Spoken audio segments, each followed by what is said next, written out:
Humankind released their closed beta during their segment on Sunday, June 13th at E3, which will be the last time that the community at large will have access to the game until release day, August 17th. With the closed beta running until June 21st, there are some very specific things that I personally want you, the community, to test out for the game. Indeed, that's truly been the goal of the open devs this entire time, testing and feedback. In today's video, I'll go over exactly what Amplitude is looking for in the closed beta, from cultural affinities to a big rework on influence, and especially for me, difficulties. Before we do though, two quick things. First is access. There are two ways to gain access to the closed beta. You can pre-order the game to get it instantly. If you do that, I highly recommend you head over to my Nexus game store to purchase it there, as it will directly support the channel. Or you can watch my Twitch channel for 2 hours with your drops enabled, which will get you access for free. Either way, you are supporting me and the channel, so I honestly don't care how you go about it. And I will be streaming Wednesday from 8 AM to 12 PM and hopefully Friday at the same time as well, so be sure to head over there and give me a follow so you know when I'm online. Now, onto why you need to play Humankind's closed beta. Humankind's cultural affinities are one of the more unique aspects of the game and can be influential in what culture type you choose as you progress through the eras. However, those affinities are not 100% known to the community, including, to be honest, myself. And for the first time in this closed beta build, they have their full power unleashed. Here is a down and dirty rundown of these abilities. Aesthete. The active ability for aesthetes is that they can spend money to instantly convert an owned territory and gain influence based on neighboring territories under their cultural influence. This ability is on a cooldown, so keep that in mind. Their passive ability is that cultural proximity to others is always 100%. This means that it will naturally be harder for an enemy to influence your own territories, while you will always be able to fully influence theirs at the border.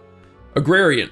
Active ability is that they can spend influence to gain 1 pop in a chosen territory and attract 1 pop from each adjacent territory. This does generate a grievance from the affected empire. This ability is also on a fixed cooldown like the aesthete.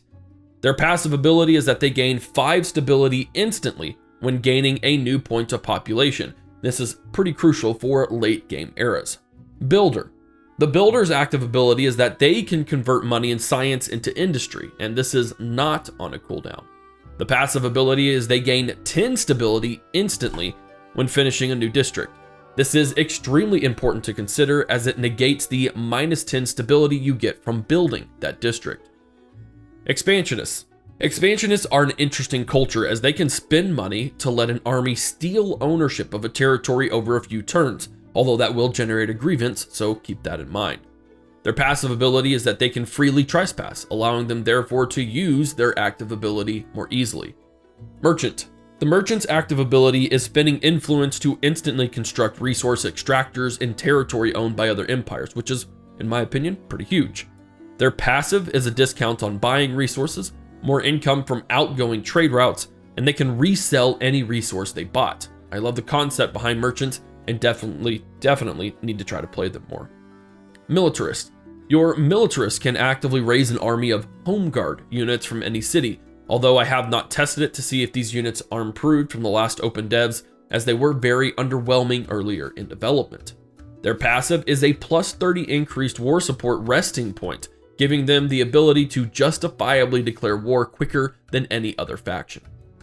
Last but certainly not least are the scientists, whose active ability can convert industry and money into science, potentially important to get ahead of the competition. Their passive is the ability to research techs 1 era up from their current, allowing them to stay in the era to nab more fame while still progressing technologically. Indeed, this is a mouthful to go over, but knowing exactly what you are getting with each culture is the best way to determine feedback, and this hasn't been known in full nor deployed in any build like this, so it is important to wrap your head around it as you play this closed beta. The influence rework isn't epically huge, but it does create another avenue of spending influence, in turn potentially nerfing the steamroll of it, while also bringing influence and your culture closer together. Your civics are now bought using influence, rather than just building up points to be used at random. I hadn't thought of this before, but it does make sense. Your civics are a direct result of your influential progression, and your influence benefits are governed by your civics. For each civic unlocked, it does bump up the cost of the next civic by a decent amount.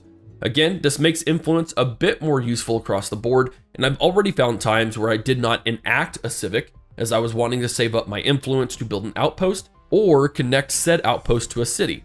As for the long-term longevity of this model, I can't yet say, but so far it's worked out well to prevent the player from building up massive influence that I've seen.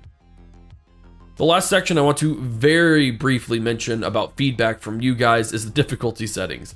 My first attempt at Empire, which is 2 levels from the hardest, resulted in other factions getting to the medieval era before turn 60, immensely outpacing my own abilities to remotely get ahead.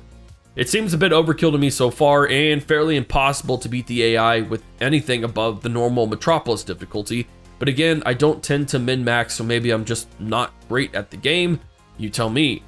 I would be really interested to know how your difficulty experiences are going. And that about wraps up this quick video on the 3 big reasons why you need to try out the closed beta. Remember, this is the final build that the community gets to take part in, no matter if you pre-order or not. So take advantage, and as always, post your feedback. It is crucial to the success of the game. A quick reminder that you can pre-order Humankind on my Nexus store to get instant access to the closed beta, or head over to my Twitch channel to watch for 2 hours to unlock it for free on Wednesday and hopefully Friday. Hope you stick around. I've got a lot of Humankind planned for the future. This is Havoc, and I will see you in the next video.